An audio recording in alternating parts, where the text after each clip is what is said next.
everyone, welcome back to Sydney and Starlet, and if you're new here, welcome, enjoy the videos. So Christmas is just around the corner, and we thought we would open a Christmas Charlie Brown blind box today. So let's start. Peanuts and Charlie Brown Christmas, a book tree kit.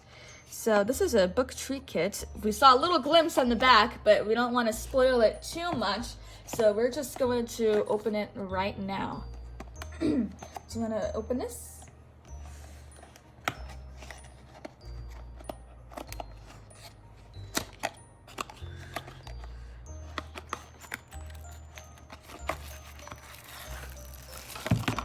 Look at all that, Sydney. Wow.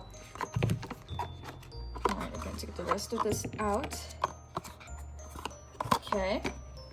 All right, so it comes with this mini little book, Peanuts, a Charlie Brown Christmas. And so it's like this miniature book. It would be pretty hard to read the book. Well, not necessarily. It's just really miniature, and so it's going to be hard to flip through the pages. So I'm not going to read this whole thing right now, but I mean, just as a miniature version, it's like really cute. Oh no, now I want to read all this. Okay, okay, hold on. I might continue that in a little bit. I may or may not read the whole thing. I didn't look through it or anything. I would just be reading it for the first time. But before we do that, let's put together this little tree. Okay, so we're gonna put this little tree right here. Do you want to put it in the hole? Put it in the hole. Good job, Sydney. You put it in the hole right there. And then I see like a blanket that goes around it. So we're gonna do that.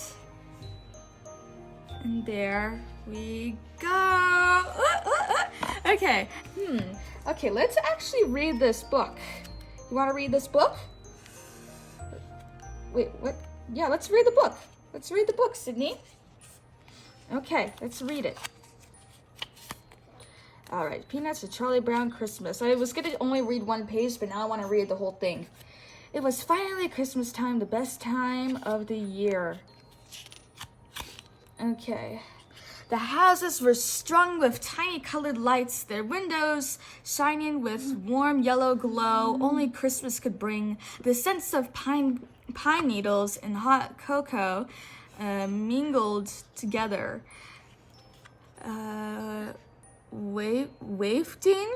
Wafting through the air, and sweet sound of Christmas carol could be heard in the distance. Fluffy white snowflakes tumbled from the sky onto a group of joyful children as they sang and laughed. Aw, look at this!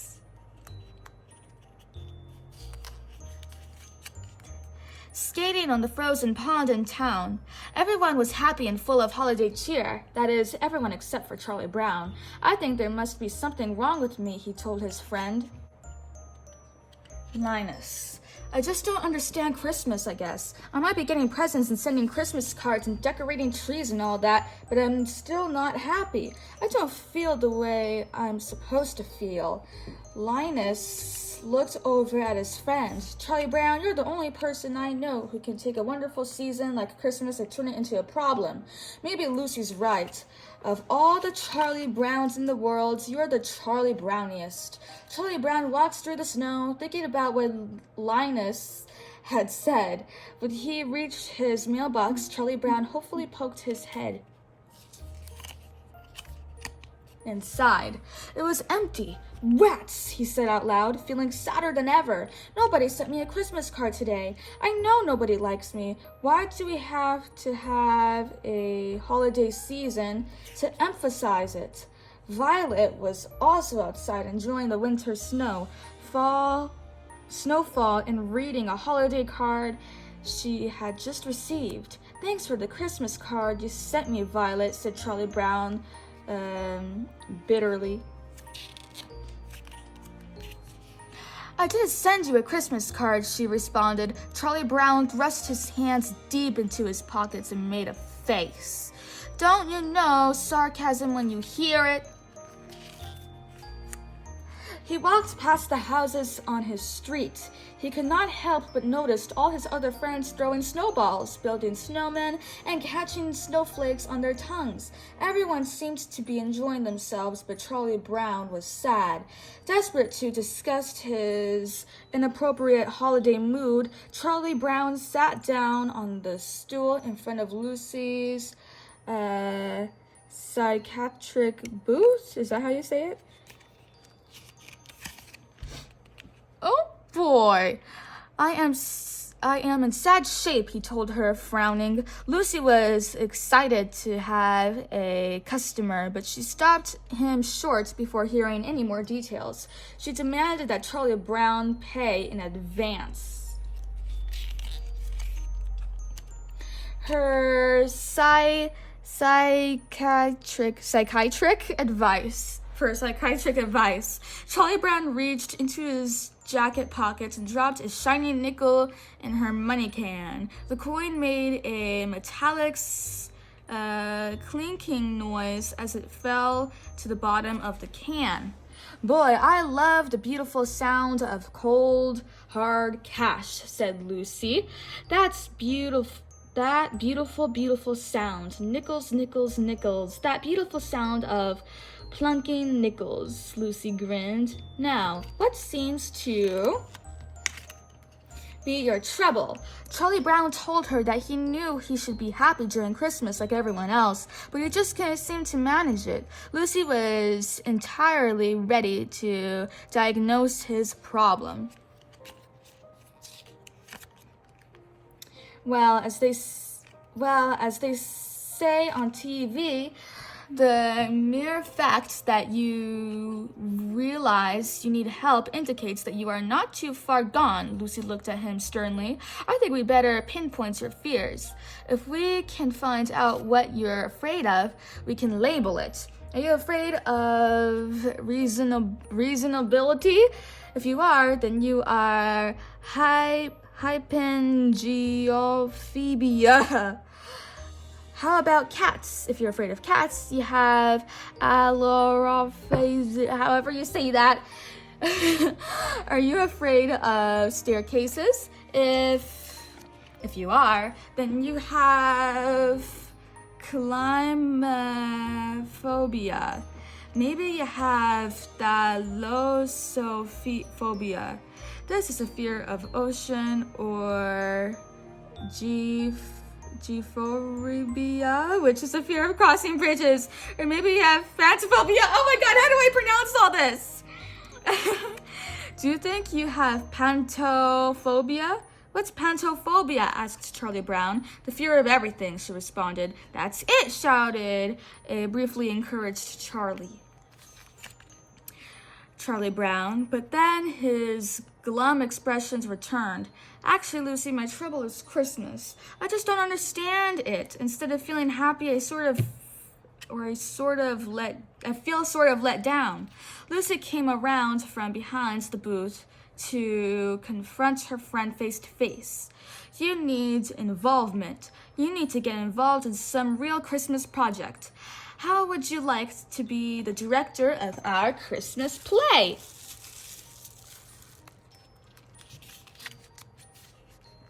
Face to face. Charlie Brown could hardly believe his ears. Me? You want me to be the director of the Christmas play? Lucy tried hard to persuade Charlie Brown to join in. Sure, Charlie Brown, we need a director. We've got a shepherd, musicians, animals, everyone we need. We've even got a Christmas queen. Charlie Brown hesitated. What did he know about how to properly direct a Christmas play? Don't worry, Lucy reassured him. I'll be there to help you. Charlie Brown thought for a moment. Maybe he Maybe he did need to get involved with a holiday project in order to feel better about things. Lucy's confidence was almost contagious. Besides, he couldn't let everyone down. They needed him. Figuring he had nothing to lose, Charlie Brown agreed to meet Lucy and the rest of the cast later at the auditorium.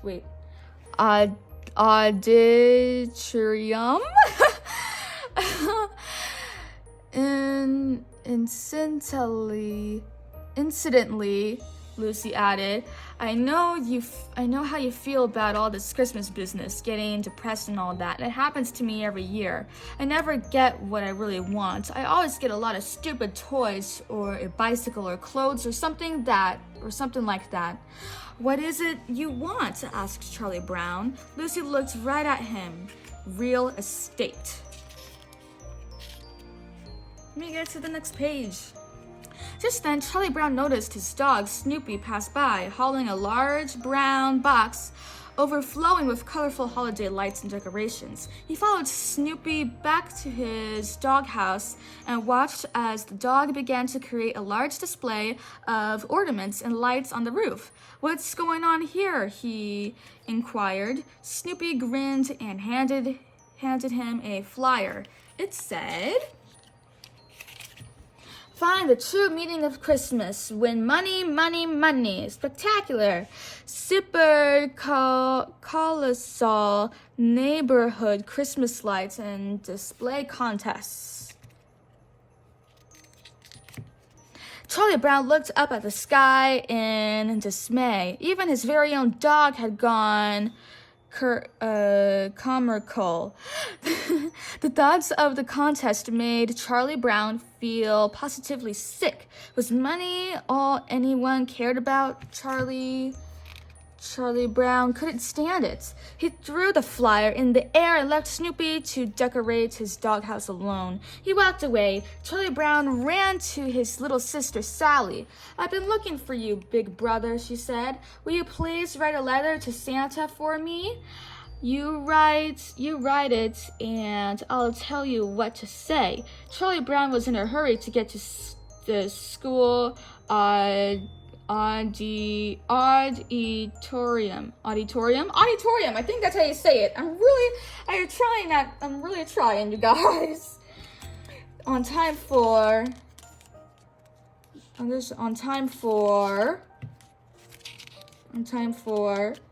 play rehearsal, but he couldn't say no to his sister. Charlie Brown took the pen and clipboard from Sally's outstretched hands and prepared to write. Okay, shoot, he said.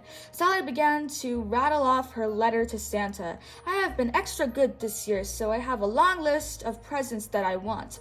Oh, brother, sighed Charlie Brown. Sally continued, please note the size and color of each item and send as many as possible. If it seems too complicated, make it easy on yourself. Just send money. How about 10s and 20s? Charlie Brown was dismayed. Even his baby sister had become greedy.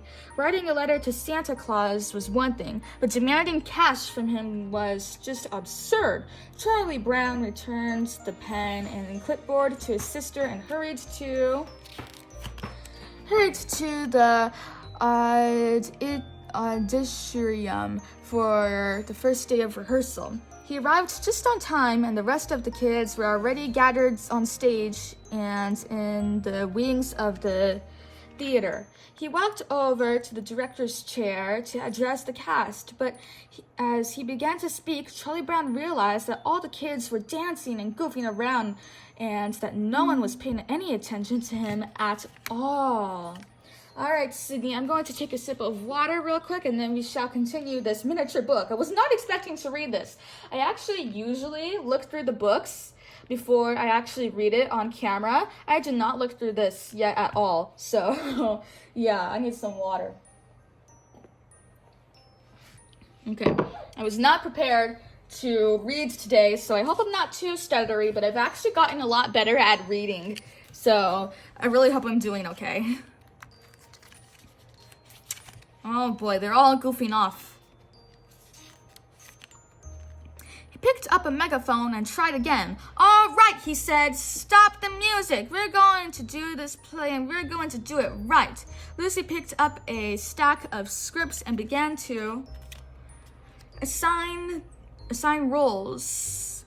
Frida played the innkeeper's wife. Pigpen played the innkeeper, and Shermie played a shepherd. Snoopy was delighted to play the roles of all the different animals, from sheep to cow to penguin. Wait, did I skip a page? No. Oh, yep, I did skip a page. No, come on. There we go. All right, so sorry, I keep reading it like this, but it might be hard to see. I probably should bring it a little bit closer. When she came around to Linus, who was also playing a shepherd, Lucy handed him his script and instructed him to memorize his lines so he could recite them on cue. Linus hugged his trusty blue blanket and began to protest. This is ridiculous. I can't memorize something like this so quickly.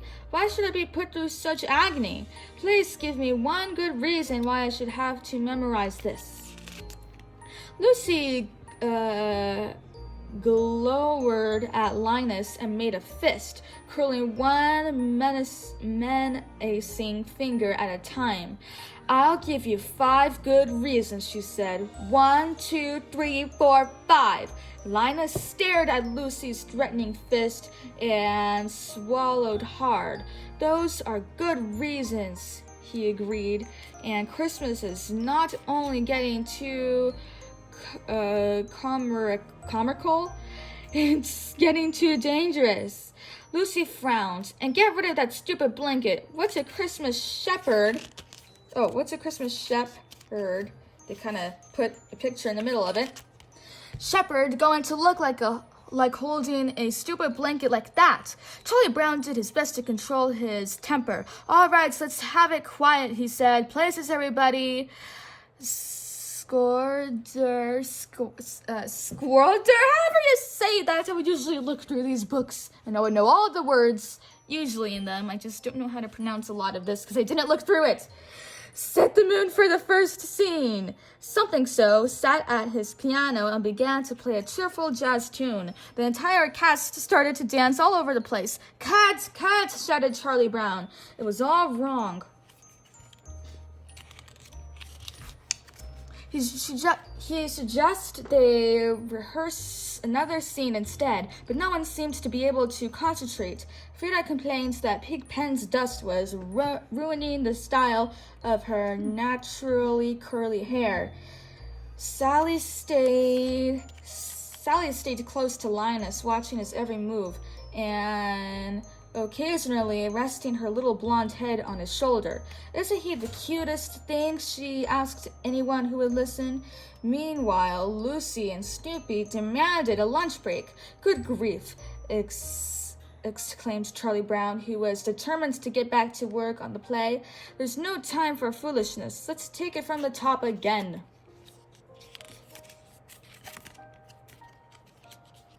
Let me get to the next page. Come on. Here we are. Scroder. How do I say this? Scroder? Is it Scroder?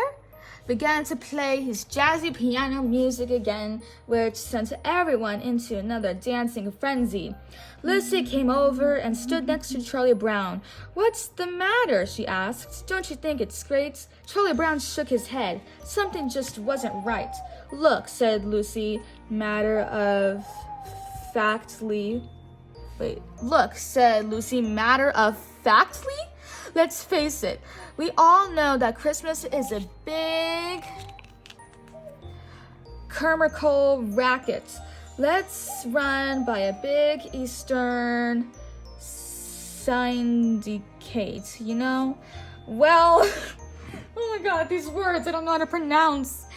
Alright, well, Charlie Brown responded, this is one play that's not going to be comical. What our play needs is proper Christmas mood. We need a Christmas tree. We need a Christmas tree. Lucy clapped her hands. Hey, perhaps a tree. A great big shiny aluminum Christmas tree. That's it. Get the bigger aluminum tree you can find. Biggest. Let me get this.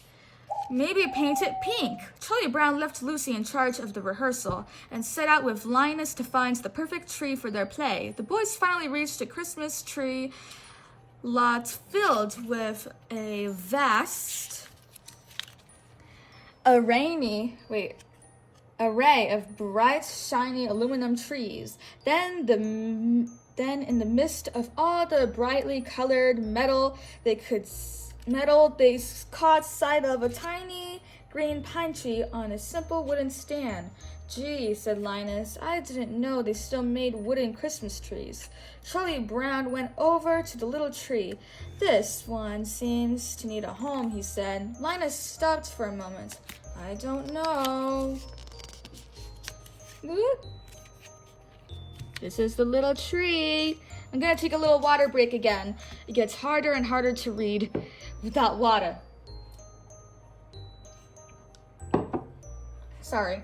Okay, remember what Lucy said? This doesn't seem to fit the modern spirit, but Charlie Brown was adamant. Oh my god. I don't care, he said. We'll decorate it, and it will be just right for our play. Besides, I think it needs me. They returned to the auditorium. Oh my god, what is happening? And Charlie Brown carefully placed the little green Christmas tree on top of Schroeder's piano.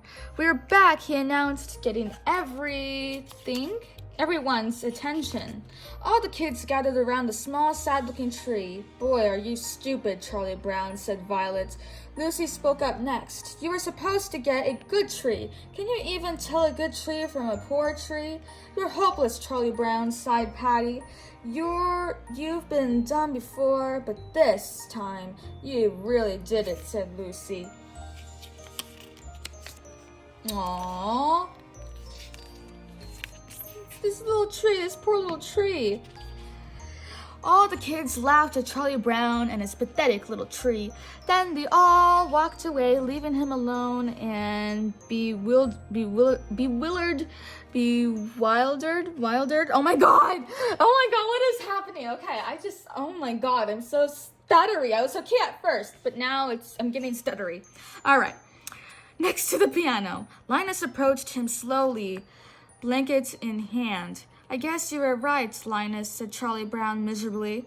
I shouldn't have picked this little tree. Everything I do turns into a disaster. I guess I really don't know what Christmas is about. Isn't there anyone who understands what Christmas is all about? Sure, said Linus. I can tell you what Christmas is all about. He walked to the center of the stage where a single spotlight shone right on him, and he began to speak. And there were in the same country shepherds abiding in the field, keeping watch over their flock by night. And lo, the angel of the Lord came upon them, and the glory of the Lord shone round about them. Then they were sore afraid. Then the angel said unto them, Fear not, for behold, I bring you tidings of great joy, which will be to all people. For unto you is born this day in the city of David a Savior, which is Christ the Lord. And this shall be the sign unto you. Ye shall find the babe wrapped in swaddling, clothes lying in a manger. And suddenly there was with the angel a multitude of heavenly hosts, praising God and saying, Glory to God in the highest, and on earth peace, goodwill toward men. Linus picked his blanket and walked back toward the piano. That's what Christmas is all about, Charlie Brown. All of the kids in the Auditorium, oh my god, I can't talk, were silent. Charlie Brown picked up his little Christmas tree and smiled. He carried it outside and looked up into the dark night sky, twinkling with a million silvery stars. Linus is right, he said to himself, the words still echoing in his mind. I won't let all this commercialism ruin my Christmas. Alright, I'm gonna take another water break. I'm sorry for all the stuttering. Okay. I'll take this little tree home and decorate it and I'll show them it really will work in our play.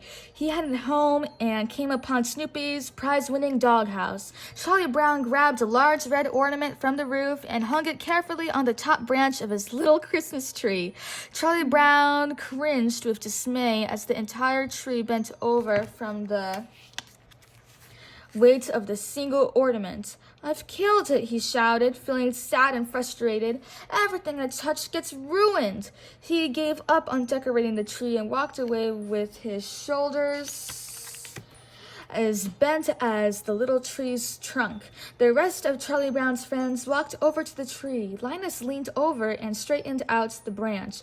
I never thought it was such a bad little tree, he confessed, wrapping his blanket gently around the base of the trunk. It's not bad at all, really. Maybe it just needs a little love. The kids looked at Snoopy's doghouse decorations and then at the tree. Without another word, they removed the decorations from the doghouse and gathered around the sad little tree.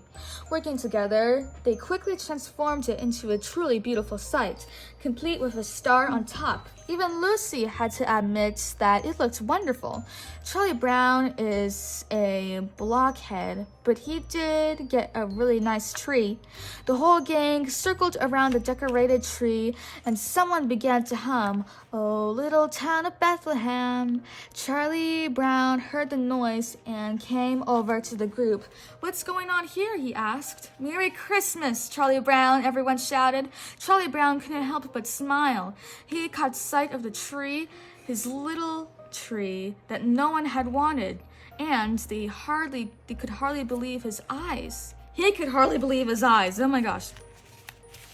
His friends' efforts had transformed it into something truly special. Everyone sang,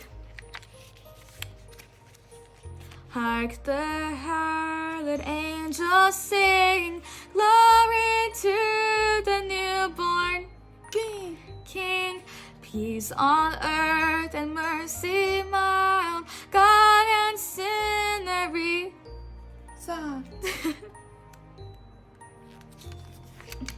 Joyful all ye nations rise, join the triumph of the skies. With angelic hearts proclaim, Christ is born in Bethlehem. Bethlehem. Hark the herald angels sing, glory to the newborn King. Surrounded by his friends, Charlie Brown realized that Linus had been right about the true meaning of Christmas. This was the Christmas spirit he had been looking for all along. At last, the season seemed 100 times brighter, and for Charlie Brown, it was truly the merriest Christmas ever. The end. Oh my gosh, I was not expecting to read this whole book. I'm also very sorry for the stuttering. I have a problem with stuttering, but usually I would look through the books before I would film the video, and then I would usually read a little bit better, but I'd say I do pretty good for doing this on the first try. And look at this little tree. I love this little tree. It's so cute with its little ornaments. You could even take it on and off, but I'm just gonna leave it on. It's really precious. All right. So that is it for today, everyone. I really hope you all enjoyed it, and I'll see you all next time. Get your favorite page.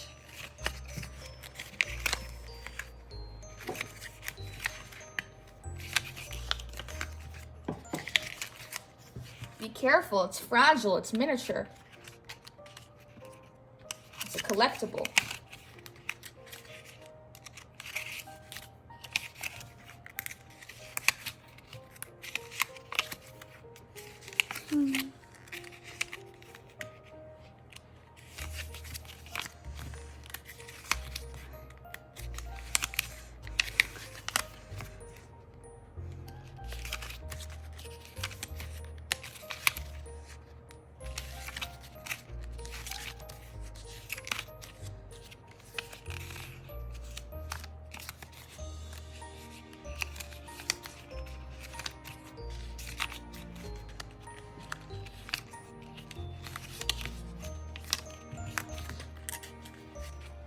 Get your favorite page.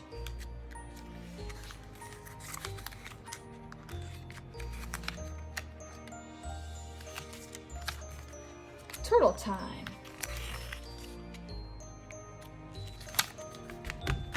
That's a very good page. Who's your favorite character? I don't think that's Charlie Brown, but okay. Bye-bye. Oh, sorry. We probably should put all this back in the box. Yeah, let's put it all back in the box. Thank you, Sydney. Yeah, let's put it all away. Gotta take it out right here. And then put this back in here. Here we go. And then put this in here.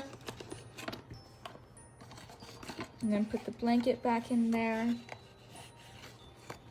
And then we close it all up. Bye-bye. What? Charlie Brown.